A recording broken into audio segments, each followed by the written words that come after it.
Welcome and thank you for joining us. You're listening to the Beyond 50 radio program. I'm Daniel Davis. Well, we're approaching midlife and many of us are probably feeling stressed as we find our minds wandering. Yeah, we wonder where we've been and we figure that we should have done a lot more with our lives. We have regrets of the things we've done and probably the things we haven't done quite yet. Then we also wonder to the future with that sort of uncertainty of where we're at now. Will it be enough? Will I be able to take care of myself? And will I still be able to achieve the dreams that I feel that I really want to accomplish before I reach that horizon? Joining us here on the Beyond 50 radio program today is a wonderful couple that's going to be talking with us about how we can become more steadied in the present moment now, which is truly where the miracles happen in the first place. After all, you had a past, but only through memory, and you really don't have a future, but what you have is what's going on with you right now. So let's delve into how we can approach the miracle of life and find out what we can do about this present moment, which I believe is going to give us not only more clarity, but greater certainty and fulfillment when it comes to thinking about that horizon that's beyond our reach in the first place. On our program today, we're going to be talking about Transcendental Meditation, and the following couple have been practicing this technique since 1971. So for more than 40 years, they've traveled around the world teaching this marvelous technique, and they also became national administrators for the Transcendental Meditation program in the United States from 1993 until 2001. I'd like to welcome to the Beyond 50 radio program today our guests talking about this wonderful thing known as Transcendental Meditation, Rolf and Renee Erickson. Welcome to the Beyond 50 radio program, folks. Thank you, Daniel. Thank you. Now, Transcendental Meditation, here's something I've heard a lot about, and I've always heard a lot of good things over the years. Give us an idea how long this has been around. It's been around it's been around in the world for, as we understand, thousands of years, but it wasn't available to the West. And then about 60 years ago, Maharishi Mahesh Yogi traveled to the West and introduced it, and then at some point he realized as he was traveling around the world he couldn't teach everybody, so he began to train teachers of Transcendental. So we were fortunate to be some of those teachers and share this technique with thousands of people.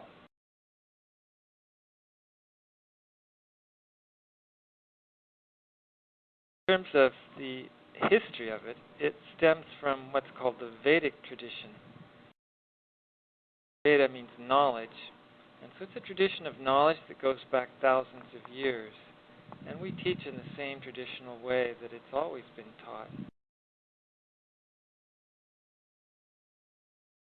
Effectiveness and brings the benefits for our students. Renee, what are your thoughts on this? You seem quiet. Are you in meditation? Or? No, happily I got my meditation in this morning, and for me that's always the way I prepare for my day. And the gift, I see it, of Maharishi's introduction of Transcendental Meditation to so many countries is that it's a practical technique where people can use meditation not so much as an end in itself, really, but as a preparation for their life. Mm-hmm. I know because, as I was mentioning earlier in the program, we live in a day where we're all driven to distraction. And we find ourselves wondering too much, and then when we go to relax, it's usually through addictive behaviors, and before you know it, we're just kind of grinding ourselves down into the ground, and that's certainly not a healthy way to go about living. Yes, and the ability to stop is so precious. It's more precious than ever before, and as a meditation teacher, I continue the practice myself and take not only morning time to meditate, but take a break in the afternoon or early evening to do my practice as well. Mm-hmm. It's an interesting point you raise in terms of the pace of living now. We were both teaching here in Oregon in the 1970s. Renee was one of the first teachers in Portland. And it was very different back then. Meditation was new. It was a new concept. People didn't have preconceived notions of it. And I would say it was a more relaxed time. The pace of life was not as driven as it is now. So it's interesting, after traveling and doing administration, to come back to Portland and teach again, almost 40 years later. We see so many beautiful advances in the consciousness of society. Go in a store and buy your health food. You don't have to go to a little co-op somewhere. There's so much more awareness, particularly in Portland, of green issues and ability. So we've made incredible advances in the last 40 years, but what we're seeing, the students that come to us really are under a lot of stress due to the fast pace of life now. And so, in a way, they need it more than ever. The other great thing about it, though, is that when they learn TM, when we teach them, they notice the benefits, I would say, much more quickly than when we because of that level of stress in the lifestyle, because TM addresses that very directly. So they notice relief immediately in days of our training. Now, what have you seen in your experience? I mean, you're looking at 40 years or more of doing this, and as you said, in the beginning, there probably seemed to be a lot of interest, I guess, in the United States with Transcendental Meditation. In fact, one of the funny little movies I remember, I keep thinking of the movie The Last Detail with Jack Nicholson. And I don't know if you folks have seen that, but a couple of Navy military police people were escorting a guy to Leavenworth, and on the way they kind of let him, because they have a week or so, kind of get into little misadventures. And one of the things they run into is a group meditative practice. They hear the Omyo Renge Kyo, I think it is what it is. What in the heck is that sound? Because they hear this chanting. They get into that, and it was so key, when you hear these basically white Americans saying, well, this is a way that you can chant and get all your dreams and wishes and miracles fulfilled, and so you kind of looked at how media at least portrayed what it is, but it's really more than that. And I think sometimes it's funny how in America we tend to, I guess, materialize things such as maybe meditation to do more than probably what originally it was meant to do. Could you kind of maybe stretch on that a little bit? Yeah. Fortunately, with TM, we don't have to chant. I think our listeners will probably be glad to hear that. Sound or thought, very quietly, just sitting with the eyes closed. If you see somebody meditating, you really not much to see. It's not very interesting on the outside, but on the inside, it's extremely interesting. But basically, the has definitely changed in terms of the awareness since that movie. Back then, meditation was a very exotic thing, the concept of meditation. That is one of the major changes in society through the years, that now it's really quite well accepted, and I think a lot of the research on transcendental meditation has helped that along very much. There are over 600 research studies, 350 of them published in peer-reviewed journals. And if you don't know about peer review, basically no reputable journal wants to publish something and then have it shot down as not good research. So they give it to a group of experts before they publish, and they say, please poke holes in this. And then if that group can't poke holes in it, they'll publish it. And so that's called peer review. So there are 350 studies that have been through that process. So that research is very, very solid. So now meditation is understood to be something that really does have significant proves that. So, Renee has something to add here. So many years ago, perhaps hundreds and thousands of years ago, when meditation was practiced, it was all about individual awareness aligning with the home of all the laws of nature, and that's the advantage of meditation for all of us at this time as well. And the scientific research just verifies that individuals can act in more harmonious and life-supporting ways. Now, the thing is, though, it's funny because people, they decide they want to embark on this, and then they realize, well, this is something you do day in and day out, And people can eventually kind of feel some boredom with this, like, well, what are the benefits of this? We're in such a quick and easy society at times that we feel that we must be, immediately rewarded for what it is we do. But this is something that over time reaps benefits that go pretty deep, actually. Mm-hmm. Yeah, well, it's an interesting point because there is a wide range of meditation practices available today. Unlike when we started teaching, where TM was really one of the very first to come to the West. And but basically with TM, you don't have to wait a long time. One student came in, we taught her on a Saturday, she came back the next day. It's a 4-day course. So she came back the next day and she said, I slept last night. We said, oh, good. And she said, no, you have no idea. I slept. She said, I haven't slept through the night in 4 or 5 years. Mm-hmm. So people can notice, if they're many people are under stress these days. And if you're able to decrease that stress by 10 or 20, that's even in a day, that's very, very significant for their. If most of our students notice something within the first 6 days, and if not, then within the. Now those are subjective reports, but there's actually research on this, and one of the benefits of the TM technique is what's called brainwave coherence. Mm-hmm. The brain, when you practice TM, the different parts of the brain begin to get.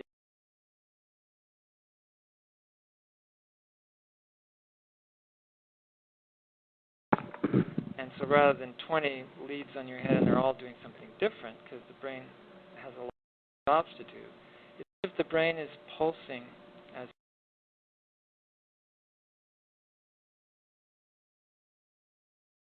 ends, even in the first days of meditation.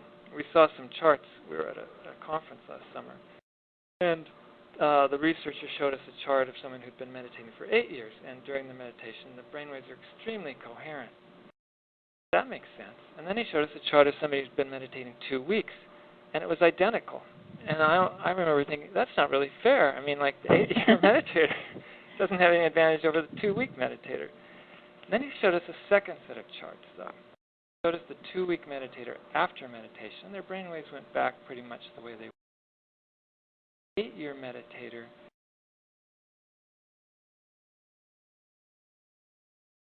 mm-hmm.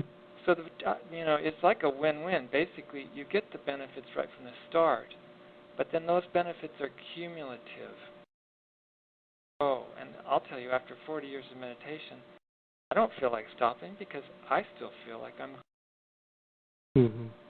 Do you feel, too, because, as I said, as people approach midlife, there's a sense of urgency, there's aggravation. I mean, there's an array of things that people think and feel about their lives, that as we tend to, especially in a society like America, well, if you don't have this, then this. So there's sort of a comparison going on there that with something like this, they can begin to kind of calm and maybe wipe those ruminating thoughts out, be more present, and so they become, at such a still state, they make better decisions for themselves.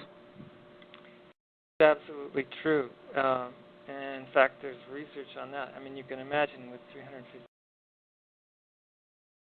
they've covered just about everything. I'm sure. And, for example, this EEG coherence I was mentioning, this orderliness of the brain that begins to extend into activity, it's been correlated scientifically with a number of things, including greater creativity, improved concept learning, students increased moral reasoning, better judgments, basically, better decisions.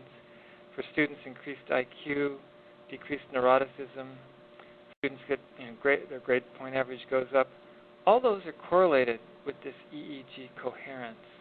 But the last one, which I think is most interesting, is it's correlated with what's called Transcendental Consciousness. And this is Maharishi, when he first started teaching TM, he called it Transcendental Meditation in English, because the mind begins to settle down beyond the conscious thinking level, quieter and quieter levels of the mind. Mm-hmm. And even down to the source of thought, the quietest level of the mind. And that he called Transcendental Consciousness. This is a fourth major state of consciousness, distinct from waking, dreaming, and it is just what you were talking about, that field of inner silence, where we rest within our own consciousness. We are conscious, but we're not conscious of any particular experience or even thought. We're aware, but we're not aware of any particular. That experience of transcendental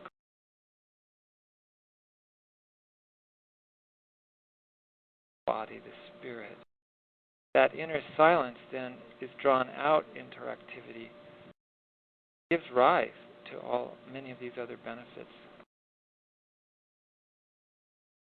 And Renee, what are your thoughts on that?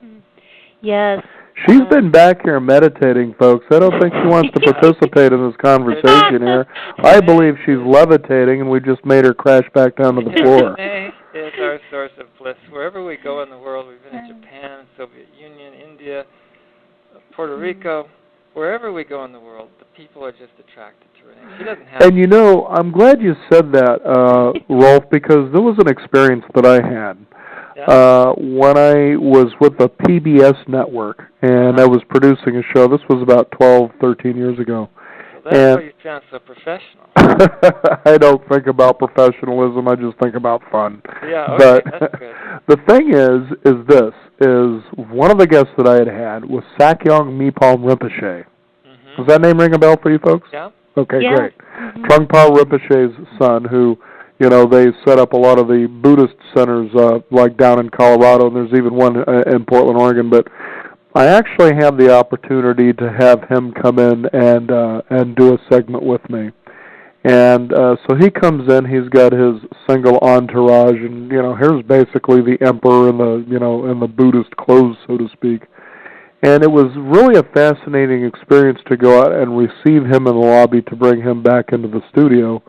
Because as I would describe to people, here was a guy that when you were in his presence, you could be in a war with bombs dropping around you, but in his space, you felt like nothing would happen to you. It was that calm. You could feel the calm in this whole lobby area.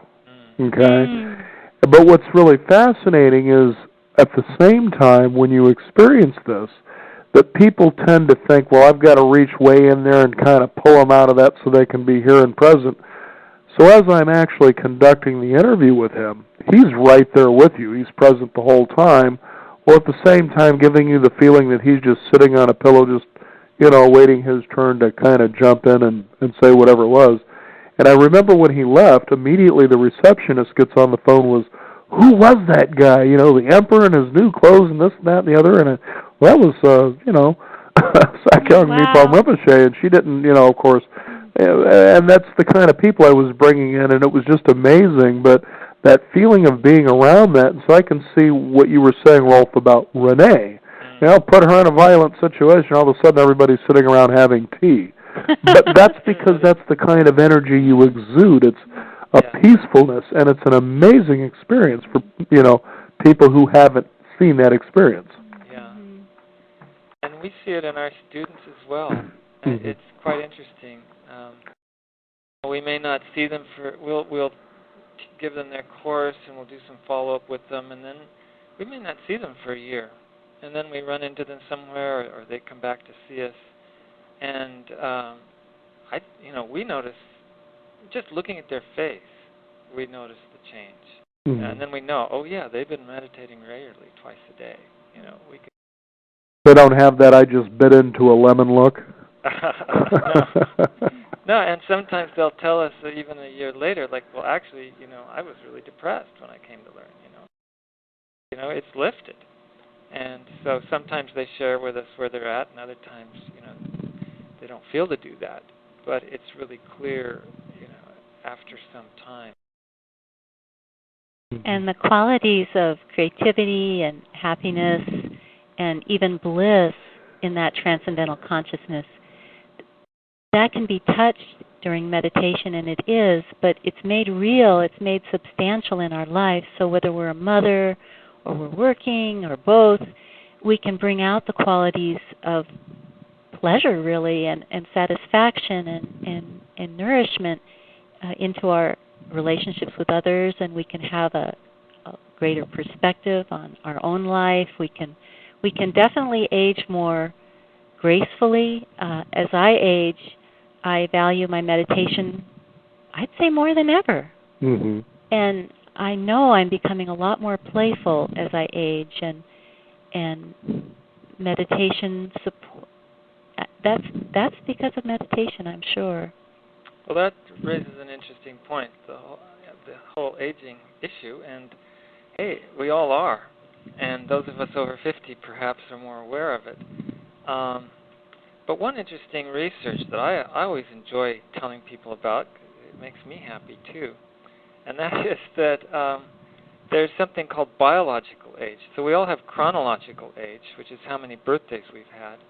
But researchers can also have parameters, when you're 30, when you're 40, when you're 50, when you're 60. These are the expected parameters of the body, the functioning of the mind and the body, and vital capacity of the lungs, eyesight, whatever it may be. So when one of the researchers thought, well, what about TM? Would it have any influence on our biological age?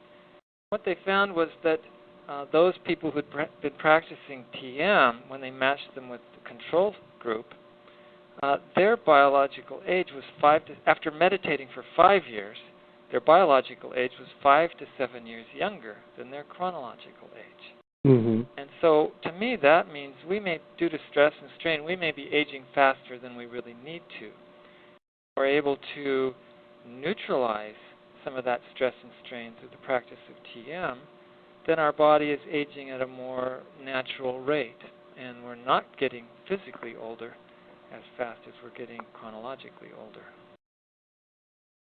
Now, here's an interesting point, too, and it was something that, Renee kind of brought up, off to the side. But first of all, what I'd like you to talk about is, what exactly is Transcendental Meditation as it's practiced? Because there are a lot of books out there on meditation, it seems. They almost get to be as abundant as the individual himself or herself who seems to have the inside dope on this is the way to meditate and this is the practice I use, so go this direction. But Transcendental Meditation is pretty big. I mean, it's a broad scope. I mean, there are a lot of Transcendental Meditation centers I know throughout the United States. Mm-hmm. So this isn't, somebody coming along with a new way to take an old idea, throw a little spin, for instance, and claim it as their own. But talk about what the practice of Transcendental Meditation actually is. Yes. It's definitely a mental technique with profound effects on the body. It's practiced generally for 20 minutes in the morning and in the afternoon or evening, and the mind has the chance to experience finer levels of the thought process and even transcend and experience that source of thought deep within. And that is natural for the mind. The mind is always seeking a field of greater happiness, and that inward stroke of meditation takes advantage of that principle. Yeah, there are basically two effects that are created, one for the mind, and we talked about that orderliness of the brain, and the other is for the body. As the mind settles down, the body goes with it. The body gets a very, very deep level of rest. Some parameters, some measurements, the body has a deeper level of rest than during. So that deep level of rest allows the body to do what it wants to do, which is to release stress and repair itself. So this is the basis of the long-term health benefits of TM, younger biological age as well. Now sometimes when we're giving our introductory talk, which is the first step of learning, someone will say, this sounds too good to be true. How could one simple technique? You don't even have to concentrate. There's no concentration, there's no focusing, you're not trying to clear your mind of thoughts. You're just simply thinking this thought or sound or mantra with no intent. How can that produce so many, benefits? So, I thought about that. I thought, how is that? And then I realized, well, wait a minute. Flip that over on the other side of the coin. how can one thing produce so many health problems? And that one thing is stress. Right. Doctors say that like not even 80% of health problems are caused or aggravated by stress. So what we have is a technique to systematically and effortlessly reduce the stress, not only during the practice, but during the other, not 20 minutes twice a day, but for the other 23 hours and 20 minutes. That's why we meditate, for our activity. So really, we are just undoing what stress is doing. That's why one technique effectively reduces stress in the mind and body, can have a wide range of effects. So now, do you practice this laying down, sitting down? Is there a yoga posture? Yeah. That's the other funny thing about meditation is, people get so concerned about sitting in the full lotus position and, these ways of doing things, but you really don't have to go through all that stuff, do you?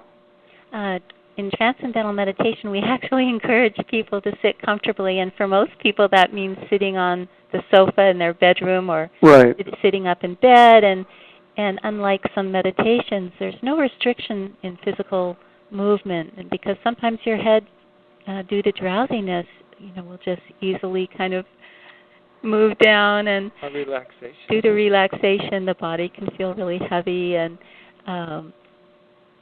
we just sit comfortably, and if something itches, we scratch it. We're not sitting like a statue. The whole principle of TM is effortlessness and no trying. Right. And that's really our biggest job, and it's a little bit more of a job now than it was in the 70s. Back then, people were quite innocent about it, and now I'd say at least half of our students have done some other form of meditation where they were told to focus the mind, to not have thoughts. I like to tell people that at the very beginning of the lecture now, this is my 2013 lecture instead of my 1976 lecture. I say there are three things you should know. First of all, you can do it. It's easy, effortless.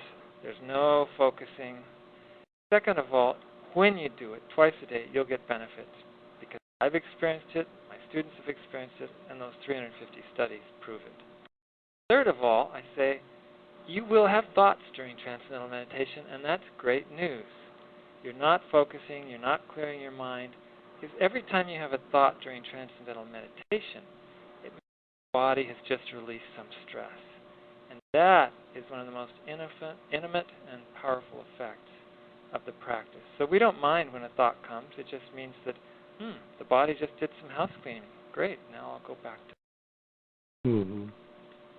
Because we have approached on this program the idea of cellular intelligence and cellular memory. And we've even had Dr. Bruce Lipton coming on to talk about the biology of belief and trying to get beyond his mainstream talks where people are looking at beliefs to manifestation of all their dreams and desires, but to go deeper than that and listen to what your body is saying to you, and if you'll allow your mind to have at least those quiet spaces from time to time, you get to hear things revealed to you that probably would surprise you. Do you find that kind of experience from your students? Well, the nice thing about, there definitely are insights from the TM practice, but generally they come after the meditation, when the mind is more clear, orderly, and we're back in activity. During the technique, we're not really looking for insights, but that point of cellular intelligence caught my attention. Basically, the body is incredibly intelligent.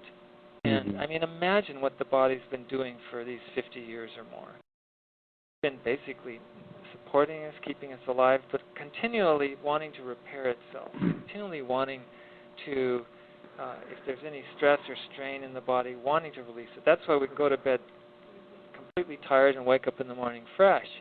It's not a miracle. The body was at work all night, restoring things. Or we go to bed with a stiff neck and we wake up and it's gone. The body has an incredible amount of intelligence, and it can do things that we're not even aware of or couldn't do on our own in terms of healing.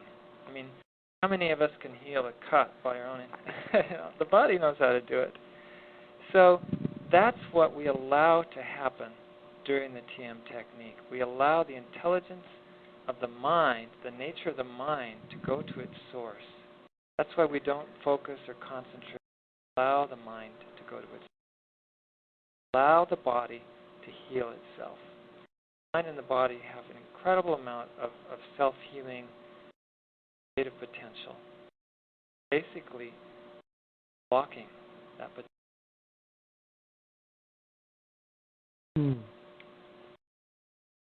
Renee? Joy. For us, to see others, to see who walks in the door and who comes to learn Transcendental Meditation, and to see very spontaneous changes happening where they can appreciate their surroundings more, they can have more comfortable relationships at work and in the home setting. That is an expression of what happens when the body can self-heal. Kind of makes you wonder, doesn't it, what it would be like if you were to be able to effectively apply this method to the people on Wall Street. Well, there are people on Wall Street that are doing it, and they're pretty good people. I mean, I'm thinking of a couple men in particular. One of them is famous for saying, I don't have time not to meditate. And because he says, if I don't meditate, then I waste so much time. I should have meditated in the first place. So there's some great leaders, financial leaders. Ray Dalio, who runs a very large hedge fund. He's been a big supporter of the David Lynch Foundation, which is teaching the TM technique to at-risk populations. In fact, right here in Oregon, David Lynch funded a program for in the prisons, and those prisoners that are going out of the prison aren't coming back at the rate that they normally would. The staff, number of the staff have learned, and that, imagine working in a prison. Right. So that program, thanks to David Lynch and his supporters, is going on right here in Oregon. Also in inner city schools in San Francisco and back east. There was a school in San Francisco. They were just about to close. It was just so chaotic, and David Lynch came in and started this program. And last year, the principal got an award by National Association as Principal of the Year. The turnaround was so dramatic when the kids started learning TM. Also, David Lynch is doing incredible work now with veterans with PTSD. The need is so great. They're not dying in the war. They're coming home and dying by suicide here in the U.S. Right. That doesn't make sense.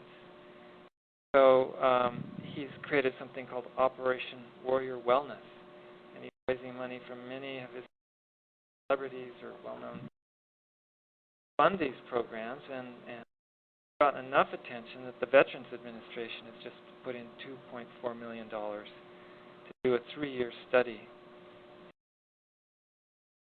Great hope. Serve the country, but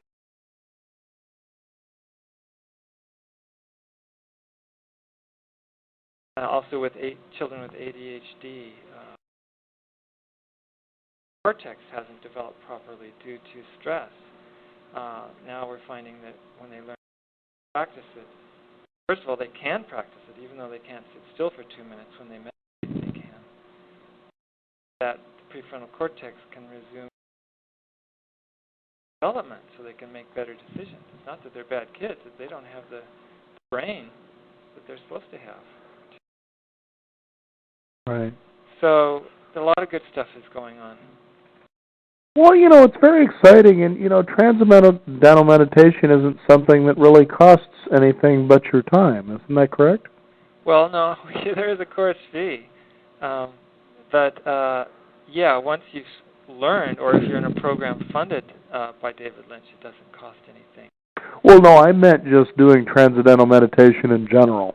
Yeah. Right. No, that's okay. a great thing. What I tell my students, and I've really come to realize this since we've been teaching here in Portland, fairly high stress, is that everyone has this ability for the mind to transcend within. It's not like we're giving them anything that they don't have. but they need the technique. It's like we teach them how to turn on the switch that allows their mind to transcend. So it's an innate ability, but it does need to be taught, and it does need to be taught one-on-one. You can't learn it from a book. When we teach someone to meditate, it's always one-on-one, and we guide them through that process. It's not intellectual at all. It's totally experiential. Right, right. And once they've learned, though, then we tell them, look, we've taught you, but we can't do it for you. You need to do it. We encourage them very strongly. Yeah, I'm remembering a friend of mine many years ago when I first was introduced to Zen. And he says, you can read all you want to, you can become incredibly knowledgeable about what it is, but until you have experience with it, you'll never really know what it is. And obviously that's the same thing here. Yeah, one of Maharishi's analogies, Daniel, was that you can tell somebody about a mango. Of course, now you can buy a mango in the U.S., but back then you couldn't. And he'd say you can tell them about it, you can give them the chemical composition, you can tell them the color, et cetera, the vitamins. Eventually, they just have to taste the mango. Right. And then they go, oh, that's what you're talking about. Then they understand. It's the same with our students. We tell them about it, but when on that day of instruction, that's when their eyes light up and they go, oh, wow, it's true.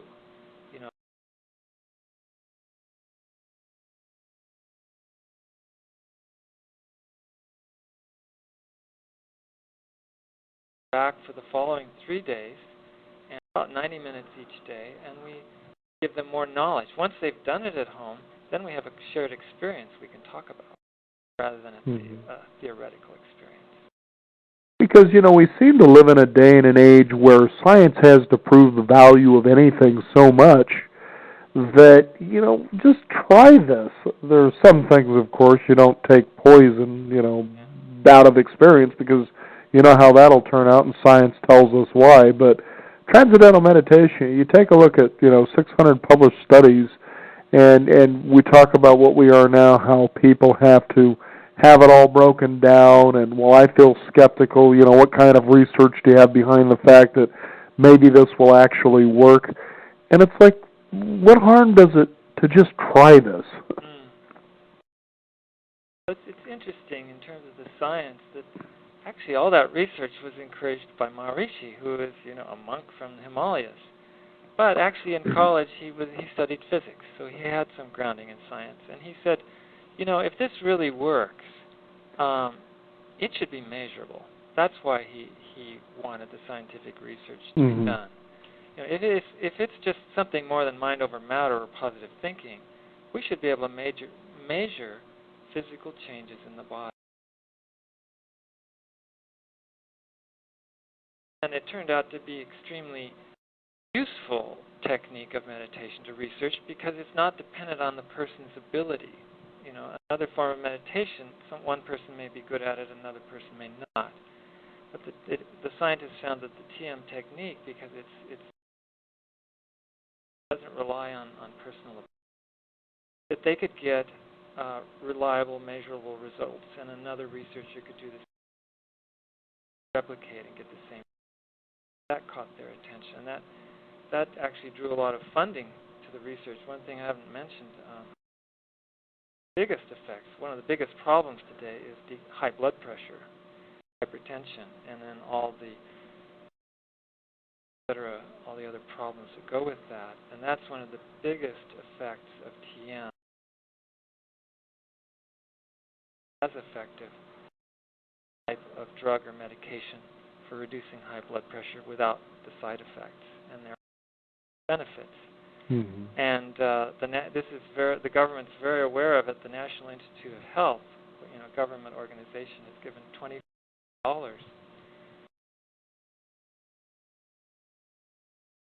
high-risk populations.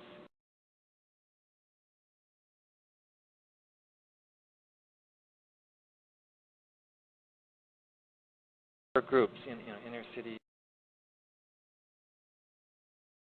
groups that have a very, very high level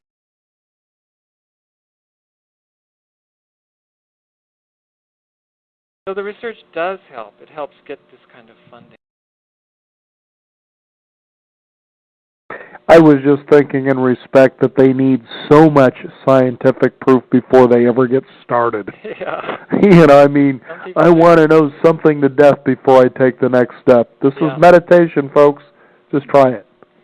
Well, that's the thing. With TM, it's just like you'll know right away. That's the great joy. And Renee's great proof of that because we haven't heard from her too much otherwise. Yeah, she's ready. I was thinking when you were describing how some people need the scientific research, I was thinking about Einstein and his search for the unified field. It's, great sages, great scientists, great souls in every tradition, every culture. They know of the existence of the unified field. They know the existence of transcendental consciousness. They write poems about it. They dance it. They play with it. They write incredible novels. And this experience is a universal experience. And some people apparently didn't have to learn meditation. They could access this field through their art. And today we can still access transcendental consciousness through music and art and through all the senses. My personal experience is that at a young age, it gave me an easy way to experience transcendental consciousness. And then in my daily life, through things I'm passionate about, whether it's music or dance, then I can access it again with my eyes open. Not only that, but you mentioned something, Renee, that I think a lot of our listeners should really know, and that's that we all have that innate creative ability within us that we can draw from, and it's infinite. And when you talk about art, and dance and music, you can even go into technology. And if you can take a look at, for instance, Apple Computer, Stephen Jobs was marvelous about how he would go into meditation. And pretty soon he said, the things that I'm putting out there for people, I don't understand why nobody else has thought about it because these were things that were right there every day in front of you. Mm-hmm. And that's what I was alluding to earlier in the show. We spend our time so much either here or there. We're not right here. Right. It's one nice thing over time with the TM technique is that it's not just it is a great technique for decreasing blood pressure, decreasing insomnia, smoking, alcohol, whatever. Yeah, it does all that, psychological stress. But when Maharishi came, actually, he brought a technique for what he called enlightenment. He brought a technique for the development of consciousness. And he was shocked when he read the first headline in San Francisco the first article on TM in the United States said, meditation helps you sleep better. And he was totally puzzled. He said, I brought a technique to give them enlightenment, fully awake state, and they're taking it to go to sleep, and he wanted to turn around and go back to the Himalayas. And then he thought, no, it doesn't really matter. If they just do it, they're going to get all the benefits. Just the same with our students. If they come in because of high blood pressure, yes, that will help them a lot. But it's actually a technique for the development of consciousness. Mm-hmm. And that inner silence that you said, that infinite value within, everyone has it, but they're just not contacting it and living it. And over time with TM, as we alternate our 20 minutes of meditation twice a day with activity, that inner silence begins to come up to this. That, I think, is what you're putting your finger on, that value of being present in the moment, in your own inner silence, regardless of what's going on in your life. Like you're in your own little pool of silence amidst the chaos, wildness, whatever it may be going on, or the joy, even the joy, positive or negative. That inner silence is there, and that carries us through life. And Maharishi said that is our birthright. That's what we were born to experience. That's the life we were born to live. Mm-hmm. Now, people can find out about Transcendental Meditation and perhaps even maybe learn about it through a book or a DVD, but I would hazard a really good guess that it would be better if they came to folks like yourselves to really do this under, the guidance of a well-instructed instructor, I guess. Yeah, they can learn about it. We have websites. We have tm.org. That's a pretty easy one to remember. It's a non-profit organization, tm.org. And then there's a program for women, tmwomenprofessionals.org. It's a little bit longer, tmwomenprofessionals. And on these websites, you can find a lot about it. There's some great books about it, such as Dr. Norman Rosenthal's book, Transcendence. We actually give that book away to many people. It's so fantastic. I had him come here and speak in Portland. He was very well received. But to actually learn the technique, it is passed on from person to very individual. Basically, tiptoe the person, guide the person through their first. So it does require personal instruction, and Maharishi said, teach the way it's been taught for thousands of years. So that's how we do teach it. People can go to tm.org, and at the top there's a button. They could listen to a very beautiful lecture on TM by Dr. John Hagelin, who's a well-known physicist, respected physicist, and also the head of our nonprofit organization here in the U.S., the head of. And that would be a very good introduction. It's somebody anybody could do without having to leave their home. We also give introductory talks in our home, actually. We teach out of our home. We find it very personal that way. And at tm.org/Portland, there's a calendar that people can find of our talks.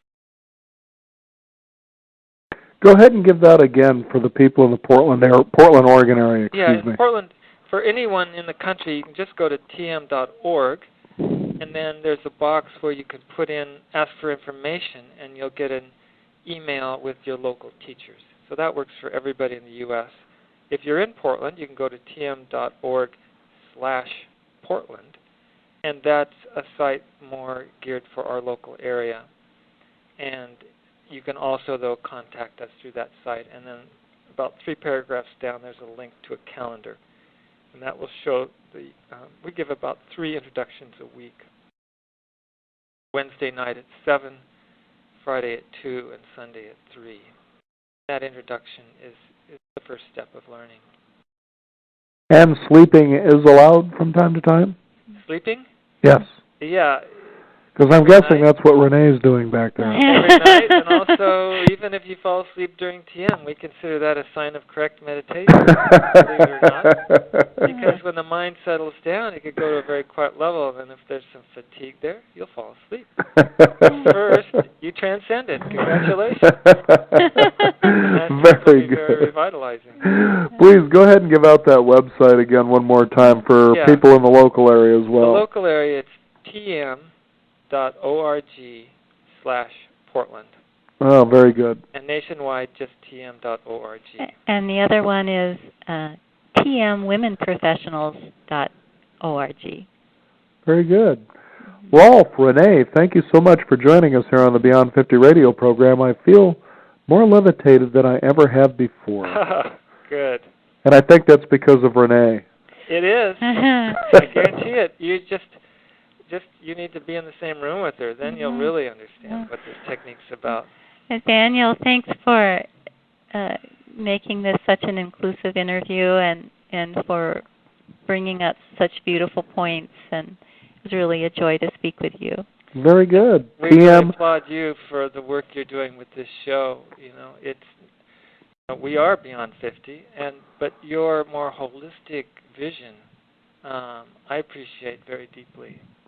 Well, we have the belief here at the Beyond 50 radio program that there is really no such thing as one size fits all. But we can certainly get certain sizes to stretch beyond what most others can. That's beautiful. tm.org/Portland, folks, if you're in the Portland, Oregon area. That's how you can find this marvelous couple, Rolf and Renee. And, get personalized instruction just as was suggested. Transcendental Meditation. See what kind of doors it will open for you. Guaranteed that it will. Guys, thanks again for joining us here on the program. Thank you, Daniel. Thanks, Daniel. We also want to thank you, the listeners out there. Be sure to join us at beyond50radio.com. That is the number 50. We do have a weekly updated newsletter that goes out free every week, so be sure to sign up for that as well. I'm Daniel Davis. Thanks again for tuning in. Remember, live your day past halfway.